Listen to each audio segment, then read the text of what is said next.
नागिन की बच्ची। ये कहानी एक छोटे से गांव नीलवाड़ा की है। वहाँ के लोग बहुत ही मिलनसार थे। छोटा सा गांव था। गांव क्या, एक परिवार ही था।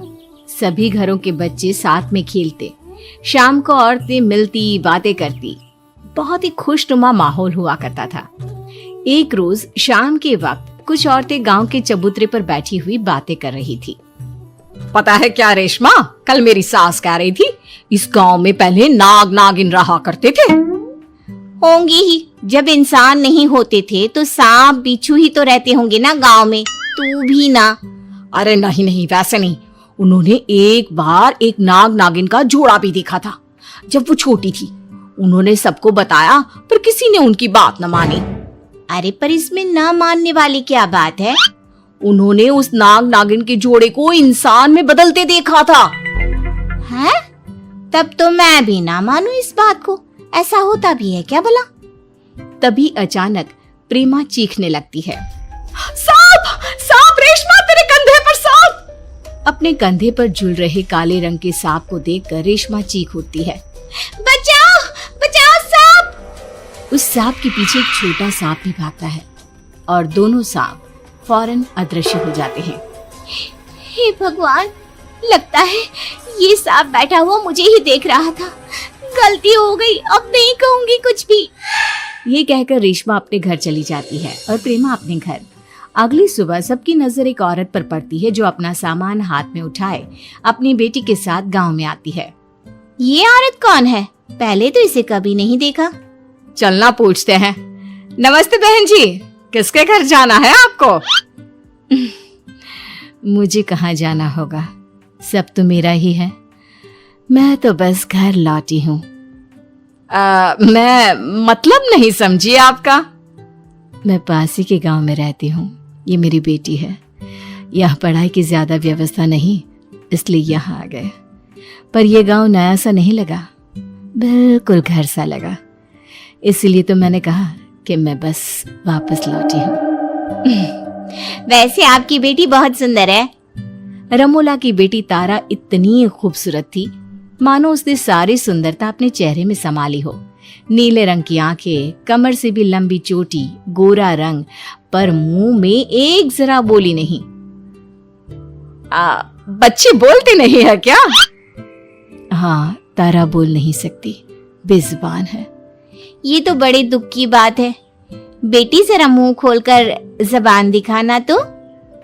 तारा जैसे ही मुंह खोलती है उसकी जीभ देखकर रेशमा के होश उड़ जाते हैं। तारा की जीभ बीच से कटी हुई थी, बिल्कुल सांपों की तरह। ये क्या? अरे ऐसे क्या कर रही है तू? बच्ची का मजाक मत उड़ा। हद है रेशमा, तू भी। रेशमा की हरकतों से वाकिफ प्रेमा वहां से चली जाती है। उसी रात रेशमा का पति रात को अपने कमरे में सो रहा होता है। उसकी चीख की आवाज से उसकी पत्नी भागते हुए कमरे में आती है। मेरा दम घुट रहा है रेशमा, मुझे बचा ले। प्रफुल्ल का शरीर नीला पड़ गया था और मुंह से झाग आ रहे थे। अपने पति को इतना तड़पता देखकर रेशमा मदद मांगने बाहर भागती है। पूरा गांव उसके घर के बाहर जमा हो जाता है। ये काम तो किसी सांप का लगता है, आ गया होगा कहीं से। होठ पूरा नीला पड़ गया है प्रफुल्ल भैया का। अरे इस गांव में किसी को जहर निकालना आता है क्या? तारा कुछ मदद कर सकती है, आप लोग इजाजत दे दो, पर कमरे में और कोई नहीं होना चाहिए। तारा प्रफुल्ल के पास जाती है और प्रफुल्ल के शरीर का सारा जहर चूस लेती है। मेरा जहर वापस बस मैं ही ले सकती हूँ। सबको मारने के लिए एक को तो बचाना ही होगा ना। प्रफुल्ल वापस होश में आ जाता है। तारा और रमोला को गांव वाले बहुत मानने लग जाते हैं और सब कुछ सही लग रहा होता है कि गांव के नदी के किनारे एक बच्चे की लाश गांव वालों को मिलती है जिसका शरीर जहर से नीला पड़ चुका था। उस दिन से रोज कोई ना कोई अचानक ही गायब हो जाता और मरा हुआ नदी के पास मिलता। अरे ये सिलसिला तो खत्म होने का नाम ही नहीं ले रहा। आखिर ऐसा कब तक चलेगा? मुझे याद है जिस दिन मेरी सास ने मुझे नागों के बारे में बताया था, उसी दिन से ये सब शुरू हुआ है। मुझे तो तारा पर ही शक है। जीभ देखिए उसकी, हो सकता है वही लोगों के शरीर में जहर छोड़ती होगी। गांव वाले अब रमोला की निगरानी करने लगते हैं और वो देखते हैं कि प्रेमा की सास तारा से मिलने जाती है और उसका आधा शरीर नाग का बन जाता है। माँ तुम आ गई, मुझे तुम्हारे साथ रहना है माँ। चिंता मत कर मेरी बच्ची, तू नाग रानी की बेटी है। इस पूरे गांव को खत्म करना है तुझे। मेरा विष तो उम्र के कारण खत्म हो गया, तुझे इस गांव वालों से बदला लेना है, फिर यहाँ की रानी होगी तू। हमारे सर्प समाज के लोग वापस यहाँ आ सकेंगे। तेरी सास तो नागिन निकली प्रेमा, ये सब क्या राज है? अरे पता नहीं, पर माँ जी नागिन नहीं हो सकती। उसका राज तो माँ जी के कमरे में ही छिपा होगा। चारों मिलकर प्रेमा के घर लीला के कमरे में जाते हैं, जहाँ अलमारी से किसी की आवाज आ रही थी। प्रेमा अलमारी का दरवाजा खोलती है तो अंदर लीला होती है। माँ जी, आप यहाँ? तो हमारे साथ कौन रह रहा है? नागरानी, याद है तुझे? कुछ महीने पहले मैं खो गई थी।